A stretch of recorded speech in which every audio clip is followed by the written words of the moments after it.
Hey everybody, it's Justin, your guide into the other side, or should I say beyond other side coverage of Forgotten Rune's Wizard Cult. So if you like magic, if you like wizards, if you like D&D and a combination of technology and wizardry, this is definitely something to take a look at. But I just wanted to give a quick review and reaction video to the official trailer. So let's just kind of jump right in and see what's going on here. But yeah, there's no music, mainly because I don't want to get copyright strike, but let's just keep watching. So right off the bat, like, we have a beautiful trailer, like super colorful, like amazing, like holy crap, this is extremely beautiful. Like the green swampland contrasted with the purple, pink, pink. I'm just gonna stop talking. It's beautiful, right? We have druid magic. Oh my god, it's so good. Crows, like, and then we transition. This isn't a traditional like fantasy world. We got like cyberpunk types, vibes going on here, and we see a super powerful or wizard here with, I would say, like a nice familiar, and then we jump right into the DJ set, like vibe scene. Like, that's so great. That's so good. And we got the vandalizing goblins from Goblin Town. We swap over to the Rainbow Road, super, like chromatic. And then we obviously have a, an ice pass in the mountains, like super nice. Quantum Shadow. We have complete anarchy at the cyberpunk capitalist world, essentially. This is, dang. I just wanted to say, like, they nailed that. Greed is the word that I get in my mind when I see that. And I do hope we get to, sailing. It would be cool, if we have that, but I'm not sure. We got the Chimera as well. I always laugh when I see this guy and whenever he says, "Feel my quantum style." But we got that nice back alleyway stuff going on. Overall, just a really nice, just 10 out of 10 trailer with regards to like animation quality. Everything that we saw was just alluring and beautiful. And I like that a lot, right? It builds the world out for people who are looking to get into the universe. It's not just like, hey, we're a Web3 game, you should buy because make money faster. It's a bull market or whatever. This is for people who genuinely care about spending time with their friends. It appeals to people who play Magic, play D&D. They're hanging out with their friends at the local game store. They like all those types of things. Maybe they're even, they have an inkling towards, those guilds and I guess technology and magic, and it really combines those aspects well, especially with like I guess we have this nature scene, and then we swap right into like burning cyberpunk with helicopters. Like, that's insane. That's crazy. And then we have like nightlife, like nightclubs where people are drinking like glowing drinks that are in these alchemical potion things, and like we have all of like the familiars and stuff, and we have this nice, I don't even know how to explain any of this. Like, we got the light up billboards. We're really mixing like modern day elements and I guess subverting expectations of like what a traditional fantasy world would be, and that's quite exciting to see those two merge together. We have like multiple types of factions. We have a really nice overview of everything in the world with the esoteric lore and like the quantum shadow and the evil I'm gonna say this wrong, but like goat character. I'm gonna get so roasted when this video comes out. I haven't done enough research, but like, it is just so beautiful. It is so unfathomably like polished, and I like to see that. It is just there's so much. I can't. I don't have words. Like you just have to see it for yourself, and like it's gonna draw in a lot of people who love everything related to Magic. I know I'm just kind of geeking out at this point. Um, and I do want to keep in mind like a lot of the lore, the game, the universe is going to be built out by the community, right? Because people are going to be able to create their own wizards, write the backstory, participate in a lot of the game. But I should probably just jump over to the next part of my video, right?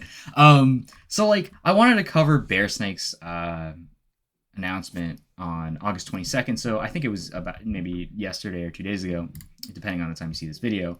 And it's like we have the announcement of the comics that are coming out. So the number one comics, and obviously published by Magic Machine, and we have like the first steps of like reaching out to a Web 2 audience and just regular people who just may be interested in the IP as a whole, right? And that's gonna there's be exposed that way. So if we just kind of go verbatim here, issue 1 of 10 comic series will go out on pre-sale next week via our global publishing deal.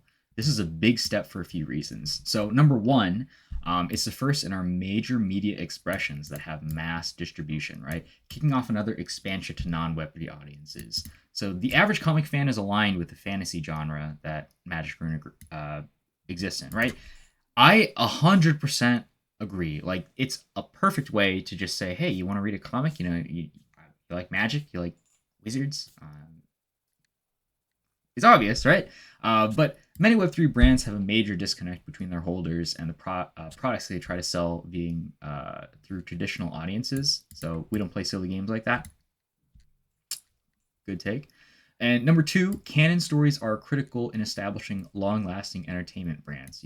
It elevates specific characters and their journeys, which audiences can emotionally connect with. So what's interesting is that the canon includes weaving in stories that are based on holder narratives written into our on-chain book of lore, right? So that refers to the portion where when you have a wizard, you can interact with the book of lore by writing your character background. So it's very D&D-esque.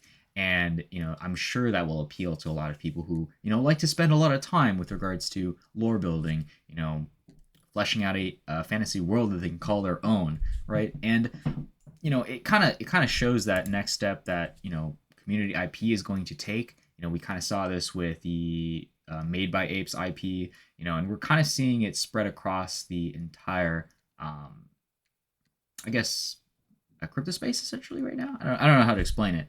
But forget fan fiction. We're talking about fan canon, and that's very exciting, right? So number 3, the book series introduces a new model that redefines the relationship between fans and franchises. So every holder of a character that appears in the series, there's I guess the 80 plus is there's 80 plus characters, will have the option to opt into a licensing agreement with the company Magic Machine.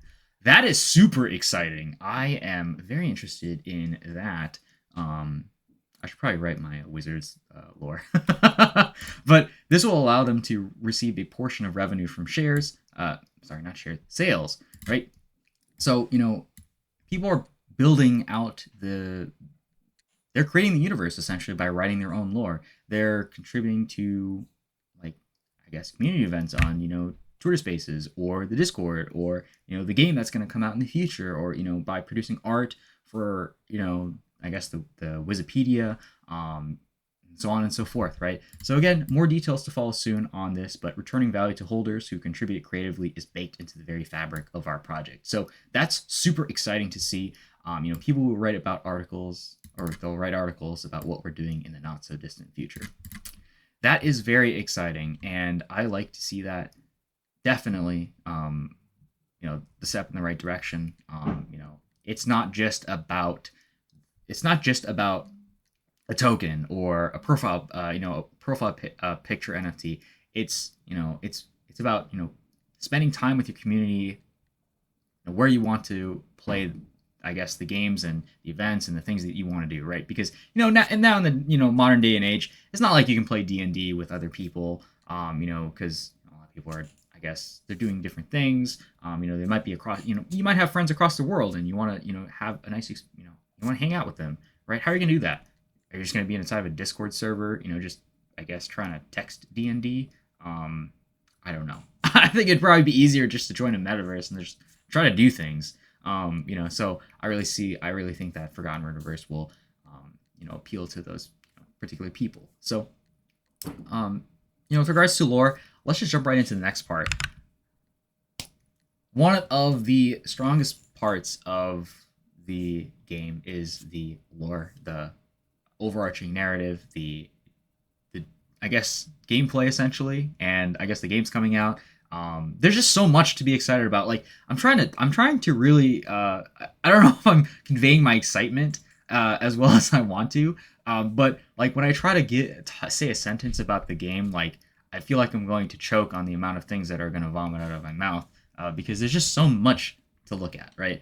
And I would actually suggest that you follow the Forgotten Runiverse, at Runiverse Game, because they provide a lot of information on the game that's coming soon. It's like it's like that. I guess it's just the stream of updates that come over time, right?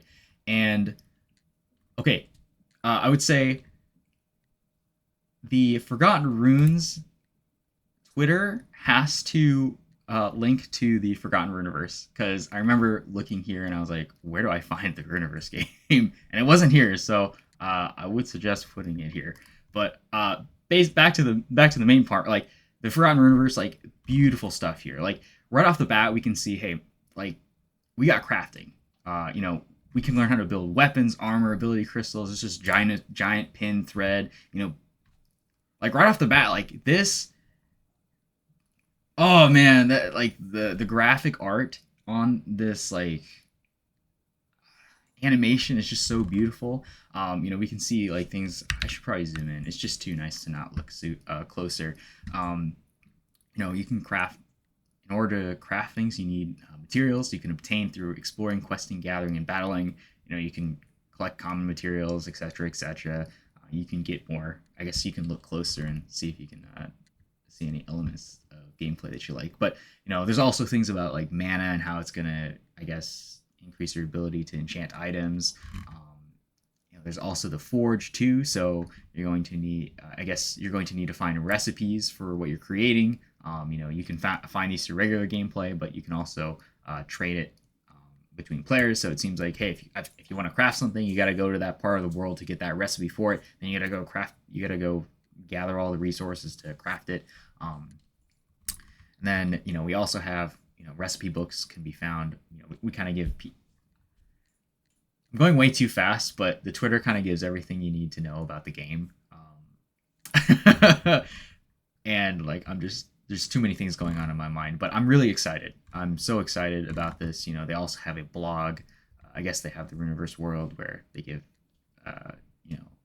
the deeper parts of crafting and resources and all that stuff. But honestly, there's just so much on this that you can just take a look at, and I think that's this is just beautiful stuff. Like we have a touch some grass. But thank yourself later. Like we have all this super nice stuff. We have people creating things like music, guides, and I already covered this thread here. Holy guacamole! But like, I mean, hey, look at this. Like Goblin Town, you may not like it, but the degenerate denizens prefer living in this filth. So you get lore updates. You also get like little gameplay tidbits, right?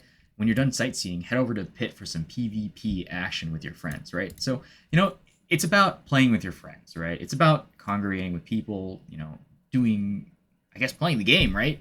We're here to have a good time, not necessarily to care too much about the price of the token, et cetera, et cetera. All of those things matter too. I think 90% of the culture or community is just, spending time with each other, and like, it's just so beautiful. Like just look at those sunflowers. Grasslands. These are places that we're going to be able to, kind of explore in game. I think these are like the fighting backgrounds. So when you're fighting against mobs or bosses, these are going to be the biomes that you can fight inside of. And then there's also like the 2D aspect of the world. We also have the stuff related to except there's just so much stuff. There's so much stuff, honestly, and I don't necessarily want to go too much into the Forgotten Runiverse, like X page or Twitter or whatever people call it, but it's a great resource for those looking into the game further and further. So hey, I just wanted to cover a brief piece of lore, give my reaction to the trailer, and cover the first I guess the first comic that they're going to drop.